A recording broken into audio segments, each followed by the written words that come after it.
A trapped bobcat shielded a cat with her life. He rescued them, but never expected.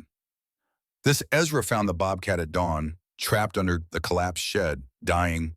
But what made the 76-year-old drop his flashlight was the tiny cream kitten shivering against her belly. She had shielded it through the killing storm with her own fading warmth. The night before, the storm had raged like a war against the earth. Ezra lay awake, listening. For 3 years since Martha died, he had isolated himself, boarding up the west window to hide the view of the shed and his regrets. The next morning, his arthritic knee throbbing, Ezra found his cat, Boone, wailing frantically at the now bare window. The wind had ripped the boards away, exposing the collapsed shed where Martha used to knit. Compelled by the animal's persistence, Ezra stepped into the bitter cold. Pain shot through his leg, but he pushed forward until he heard a weak, pained growl beneath the wood. Amber eyes flashed in the flashlight beam. The bobcat's leg was clamped in a rusted trap. Forgotten for decades, she was dying. Yet she curled around a kitten barely weeks old, protecting it even as she snarled at Ezra, looking at the dying mother fighting for her child amidst the ruins of his broken promises. Ezra realized he could not turn his back. He threw off his coat and knelt in the snow, ignoring the scream of his joints. Boone appeared beside him, fearlessly rubbing his head against the wild cat in a gesture of kinship, seizing her momentary distraction. Ezra channeled every ounce of his old carpenter's strength into the trap mechanism. With a sharp click, the jaws sprang open. He wrapped mother and child in his coat, lifting them against his chest, and limped back through the deep snow, racing against the cold to bring them home, inside the cabin. Ezra saw the bobcat's leg had a clean but severe break. It needed immediate splinting to save her life. He named her Sia and the kitten Kip as he worked, finding his medical kit inadequate. Ezra's gaze fell on the scraps of Martha's broken oak chair. He had sworn never to touch his tools again after his wife's death, but looking at the shivering animals, he knew he had to break that vow. He descended into the basement workshop, untouched for 3 years, and blew the thick dust off his workbench. He took up his hand plane. Swish, swish. At first, his hands shook, but soon the muscle memory returned. He shaped the oak smooth, transforming the broken memento of his late wife into an instrument of healing. When he returned upstairs and secured the splint to Sia's leg, the wild animal did not resist. She lay still, her amber eyes watching him with a deep, silent understanding, as if sensing the cherished history within the wood that now held her broken bone. Kip mewed softly and burrowed deeper into Sia's thick fur, seeking warmth and comfort. In the days that followed, the wooden house transformed to a slow but vibrant rhythm. The 3-year silence cracked like spring ice. Soft paws and purrs filled the cabin, joined by Ezra's own footsteps. He found himself needing these sounds of life in a way he hadn't in years. Ezra built a beautiful wooden crate lined with velvet cushions, placing it proudly by the fire. Sia sniffed it once, then ignored it to curl up in a tattered cardboard grocery box, purring contentedly. Ezra shook his head, smiling for the first time in years. Women, he muttered, truly always hard to understand. It reminded him of Martha, who always preferred simple things. For once, the memory felt sweet rather than painful. Kip was a cream-colored ball of energy. He was too young to know fear, too innocent to understand the strangeness of his situation. A kitten being raised by a bobcat, living in a human house, cared for by an old man and a beige house cat. He loved Boone very much and always tried to mimic every action of the elder house cat. One morning, Ezra was sitting at the kitchen table drinking tea, looking out the newly cleaned window at the mountains, when he saw Kip running circles around the Sia's rear end with a terribly confused expression on his tiny face. The kitten peered around his mother's body, his head tilting this way and that. He used his little paw to poke at Sia's bobtail, batting at it like it was a toy. Then, he looked back at Boone's long, flowing tail, swishing back and forth across the floor. Kip's head swiveled back and forth between the two tails, comparing them, his little face scrunched up in confusion, his whiskers twitching. He looked up at Sia, his foster mother, and let out a questioning meow. His voice was high and uncertain. full of confusion, as if asking, "Where is the rest of your tail? Why do you not have one like Boone? What happened to it? Am I supposed to have a short tail? Or a long tail?" Sia just glanced down at her foolish son, and Ezra could swear he saw her sigh. It was a very human gesture, a very maternal gesture of exasperation mixed with love. She used her good front paw to gently push Kip, sending him rolling onto the floor in a tumble of cream-colored fur and flailing legs. Ezra laughed out loud. The sound burst from his chest, unexpected and genuine and startling in its intensity. It echoed through the cabin, bouncing off the walls, filling the empty spaces. He could not remember the last time he had laughed, could not remember the last time he had felt anything close to joy. This house had lacked that sound for too long.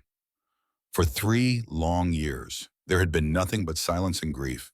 Boone looked up from his spot by the radiator, his ears perked forward, his eyes wide. Even the cat seemed surprised to hear laughter in this place again. Ezra suffered from severe arthritis, a condition he had neglected entirely since Martha died. When the weather turned cold, the pain tormented him, forcing him to rely on his cane just to stand. Sia shared this struggle despite the splint. Her walk to the water bowl was an agonizing, trembling effort. She looked on the verge of collapsing. Ezra sat watching her, his own knee throbbing in waves. It was a day where movement felt impossible. But seeing the bobcat refuse to give up, something shifted in him. He gritted his teeth and forced himself upright, deliberately leaving his cane leaning against the chair. The pain was sharp enough to make him gasp, but he stayed standing. "Come on, girl," he whispered. "If I can walk, you can walk too." Two limping figures, one human and one beast, moved across the room together. Step by painful step, neither surrendered. The empathy regarding physical pain created an invisible yet durable bond between them. They understood each other in a way that went beyond species, beyond words, beyond any normal connection. They were both broken, they were both fighting, they were both refusing to surrender to the things that wanted to defeat them. Boone, the lazy cat of yesterday, had now suddenly become a dedicated doctor. He no longer slept lethargically on the radiator all day, waking only to eat and use the litter box before returning to sleep. He had found a new purpose, a new reason to move and act and care. Whenever Sia lay down to rest, which was often in those early days of healing, Boone would come and lie pressed against her injured leg. He would position himself carefully, his warm body covering the splint in the wounded area. He would stay there for hours, barely moving, his purr a constant, gentle vibration that seemed to soothe Sia's pain. His body heat warmed the wound, helped the blood flow, promoted healing in ways that Ezra's medicine and splints could not. Ezra observed that scene day after day and realized that Boone had also been lonely for so long. The cat had been grieving too, in his own way, missing Martha, missing the life and energy that had once filled his house, missing having someone to care for, someone to love, someone who needed him. And only now, caring for Sia and Kip, had he truly rediscovered his purpose in life, to let Sia bask in the healing warmth. Ezra finally faced the task he had avoided for 3 years. He took a bucket to the west-facing window, Martha's favorite spot. He scrubbed the thick grime until his arm ached, and slowly, brilliant light flooded the room, illuminating Sia and Kip, standing there. Ezra realized the house had been dark only because he had chosen to cover his own eyes. The sun had always been there. As he wiped the glass, he felt he was cleaning his own soul, clearing away the layers of grief that had obscured the light for so long. At night, when the house fell silent, Ezra sat by the fire telling Sia stories he had never spoken aloud of Martha, broken promises, and the regret that haunted him daily. "I was not there. Sia," his voice trembled. "I let her go alone." He told her how the nurse had called with urgency. He had rushed out, but then stopped, remembering Martha loved expensive Swiss chocolate. He wanted to surprise her, to make her smile one last time. So he went to the shop, standing in line while the clerk wrapped the box, thinking he had time. And then he had driven to the hospital, had walked down the long corridor to her room, clutching the chocolates like they were the most important thing in the world. But by the time he got there, she was already gone. The nurses were quietly disconnecting the tubes and wires, and Martha lay there with her eyes closed, looking peaceful, looking like she was just sleeping. But she was not sleeping, she was dead, and she had done because he had stopped to buy chocolate. I thought I could surprise her, Ezra whispered, tears running down his weathered cheeks. I thought I would make her smile one more time. I thought I had time, but I was too late. I am always too late. Sia lay still on her cardboard throne, her deep amber eyes watching him unblinkingly. She did not look away. She did not seem uncomfortable with his grief or his tears or his pain. She just watched him with those ancient, wild eyes. She did not judge him for his mistakes. She did not tell him it was okay, or that he should not feel guilty, or any of the empty platitudes people had offered at the funeral. She did not offer hollow comfort or false absolution. But somehow, the silent and tolerant presence of this wild creature made Ezra feel as though he was being listened to by the very soul of the forest itself, as though the mountains and trees and sky were bearing witness to his confession. And somehow, impossibly, he felt forgiven, not by Sia, exactly, but by something larger, by life itself, maybe, by the universe that had sent this injured bobcat, an orphan kitten, to his ruined shed in the middle of a February snowstorm. A strange intersection occurred in the wooden house over the following weeks. The boundaries that should have existed, that nature had drawn between wild and tame, between predator and prey, between cat and cat, began to blur and fade until they almost disappeared entirely. Boone began to learn how to prick up his ears to listen warily whenever there was a strange noise outside, exactly like Sia did. The house cat who had once ignored every sound, who had slept through storms and loud trucks and everything else, now sat alert. His head would swivel toward the windows at the slightest rustle, the smallest crack of a branch, the faintest sound of movement in the forest. He was learning to be wild, learning to be aware, learning to survive.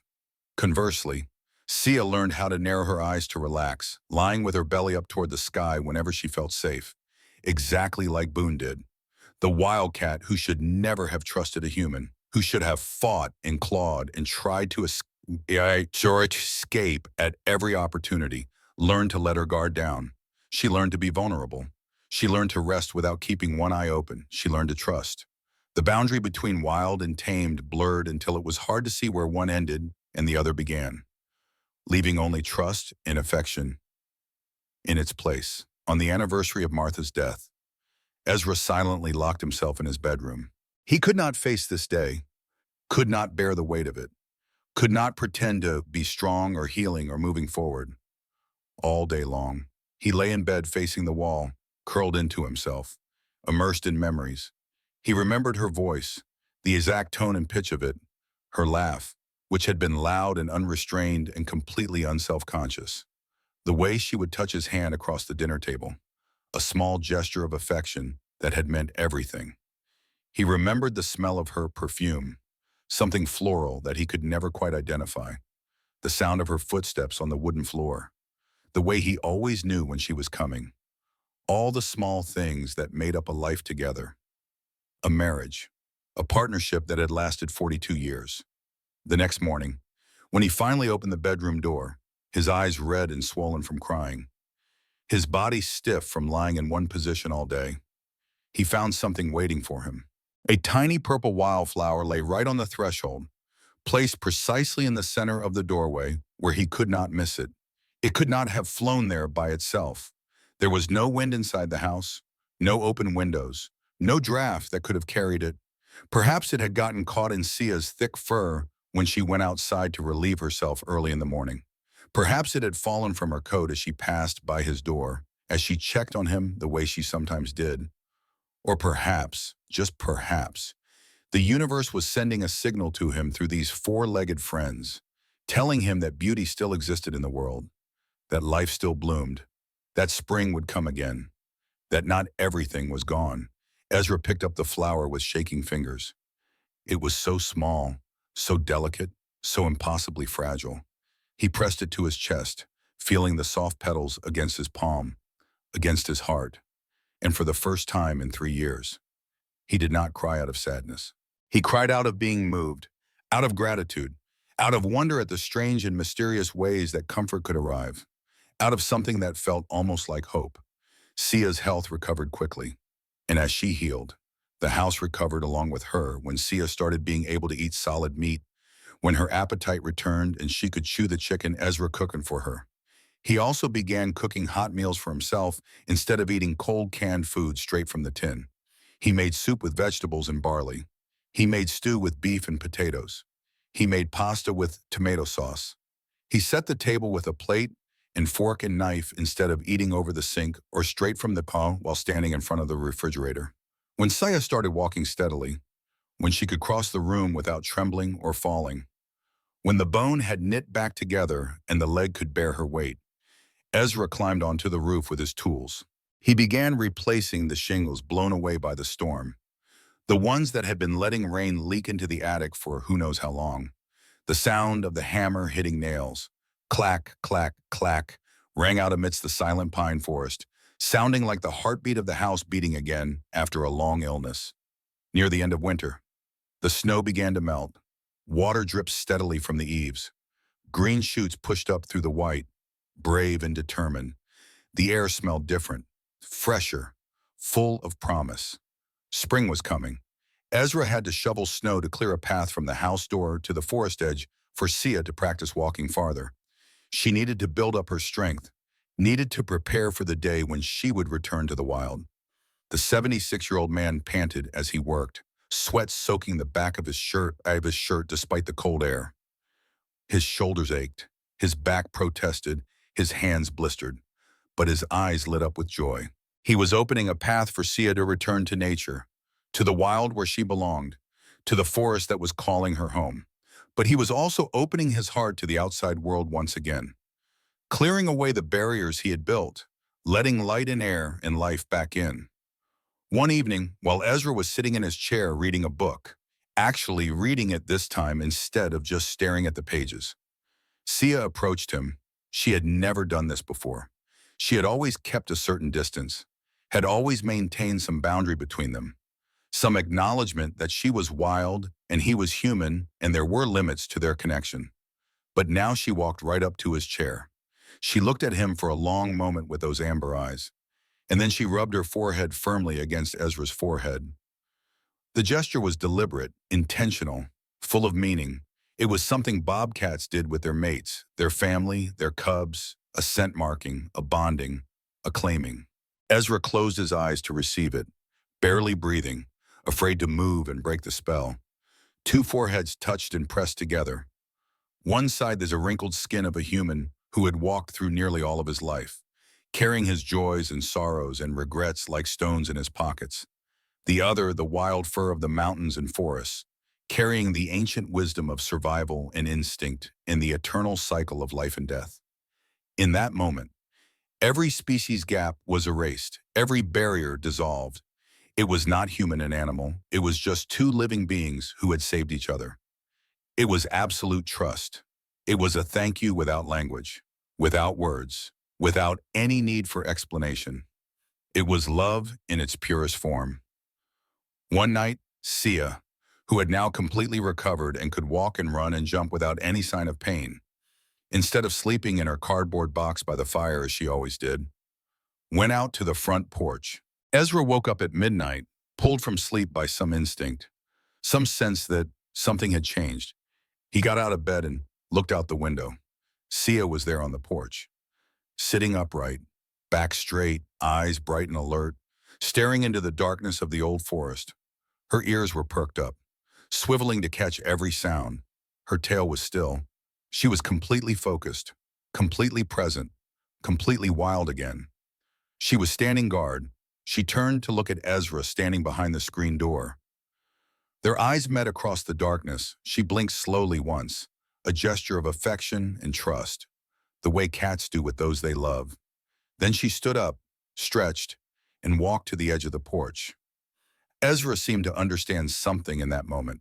She had stood guard for this house for one last night before handing that duty back to Boone. She was saying goodbye to her role as protector of this household. She was preparing to leave. She was getting ready to return to the life she was born to live, The next morning, as the sun rose over the mountains and painted the snow gold and pink, Sia decided to leave. The time had come.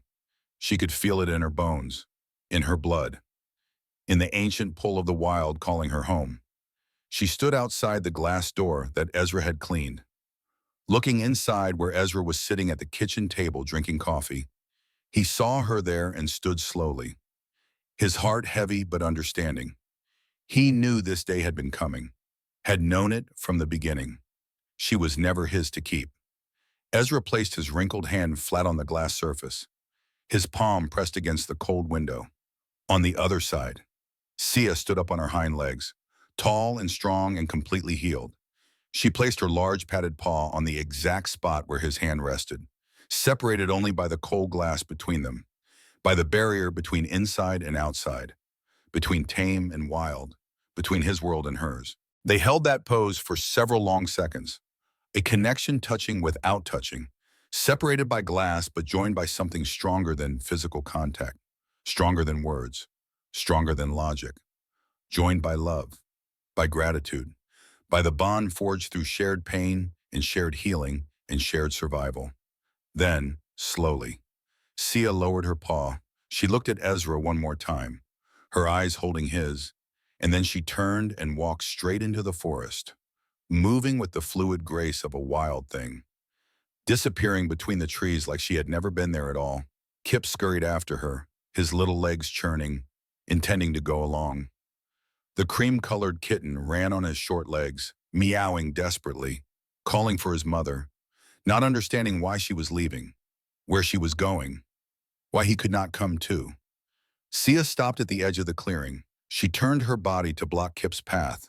She did not growl or show her teeth or make any threatening gesture, but she used her large head to nudge Kip's shoulder firmly, pushing the kitten back toward the wooden house where Ezra, and now Boone as well, were standing on the porch watching. Kip tried again, confused, upset, not understanding. He ran around her, trying to follow her into the forest. Sia blocked him again, more firmly this time. She nudged him back again, back toward the porch, back toward safety, back toward the home where he belonged. She did this twice, patiently, gently, but firmly, until Kip finally understood, until he finally sat down on the snow, his tail curled around his paws, watching his mother with wide, confused eyes. Sia had chosen freedom for herself, the wild where she belonged, the forest that had always been her home, but safety for her adopted child, the warm house where he belonged, the world of humans and house cats and fireplaces and regular meals. She knew. In whatever way, wild things know such things, that Kip was not built for the life she led, that he would not survive in the forest, that his place was here, with Ezra and Boone. Spring now truly brilliantly covered the entire valley. The snow was completely gone, except for small patches in the deepest shade. Wildflowers bloomed in explosions of color, purple and yellow and white and red. The air was warm and sweet. Birds sang in the trees. The whole world felt new and alive and full of possibility. Ezra stood on the wooden ladder, his hammer in hand, driving the last nail to finish repairing the porch roof. The place that had been devastated by the storm at the beginning of the story. The place where this had all started. The house now looked solid, cozy, well cared for. Sunflowers were starting to sprout along the walkway, their green shoots reaching toward the sun. Just then, from the edge of the forest, Sia appeared. Ezra stopped hammering mid-swing, the tool frozen in his hand. He stood silent on the ladder, not moving, barely breathing. Kip, now grown sturdy and healthy, his cream-colored coat gleaming in the sunlight, ran to the edge of the porch. He let out a joyful meow, his tail high and waving. Sia stood there at the tree line with the majestic bearing of a queen of the green forest. She looked powerful, confident, completely healed, completely wild again. And beside her stood two bobcat kittens, her biological cubs. Born in the wild sometime after she had left, they were miniature versions of her, spotted and tufted and beautiful. She looked at the fully renovated house, taking it all in with her intelligent eyes. She looked at the repaired roof, the clean windows, the tended garden. She looked at Ezra, standing healthy and strong on the ladder. No longer the broken man who had found her in the snow. She looked at her adopted child, Kip, safe and content beside Boone. Both cats sitting on the porch like this was exactly where they belonged. Sia's amber eyes met Kip's across the distance. She looked at him for a long moment, holding his gaze, and then she gave a slight nod. It was a small gesture, barely visible, but it carried enormous meaning. It was a silent acknowledgement, a wordless conversation between mother and child, a blessing and a farewell. She, the wild mother, was entrusting her adopted child to the reliable guardians beneath the wooden roof. She was telling him it was all right, that he had chosen well, that she approved, that this was where he belonged, in the world of warm fires and gentle hands and safety, that she would always remember him, would always love him, but that she had to return to her own world now. Kip just gave a soft meow in response, sad but accepting. Then he turned and rubbed against Ezra's leg as the old man climbed down from the ladder. The kitten had chosen this place as home, had made his peace with it, had understood that he belonged here, not in the wild with his foster mother. Sia looked at Ezra one last time. Her amber eyes lit up in the spring sunlight, bright and clear and full of life and wildness and freedom. She held his gaze for a heartbeat, and then she turned her back, moving with fluid grace, and led her two biological cubs into the deep forest. They disappeared between the trees, vanishing like ghosts, leaving no trace they had ever been there except for paw prints in the soft earth. Ezra climbed down the ladder slowly, carefully, one rung at a time. He sat on the rocking chair on the porch, the chair he had built with his own hands years ago. His knee ached, but it was a good ache. The ache of work done, the ache of purpose fulfilled, the ache of a life being lived instead of endured. He held a steaming cup of coffee in his hands, the steam rising to blend into the fresh spring air. Kip jumped into his lap, purring loudly, kneading his legs with soft paws. Boone curled up at his feet, content and peaceful, his eyes half closed in the warm sun. Through the freshly cleaned window frame, Ezra could see inside his house, the fire burning low in the hearth, the clean floors, the books on the shelves, waiting to be read, the photographs of Martha on the mantel, turned face up now, smiling at him from across the years, the life he had rebuilt from the ruins. Outside, wild flowers were beginning to bloom on the green grass. Birds hopped from branch to branch. A deer stepped delicately through the clearing, paused to look at the house, then moved on.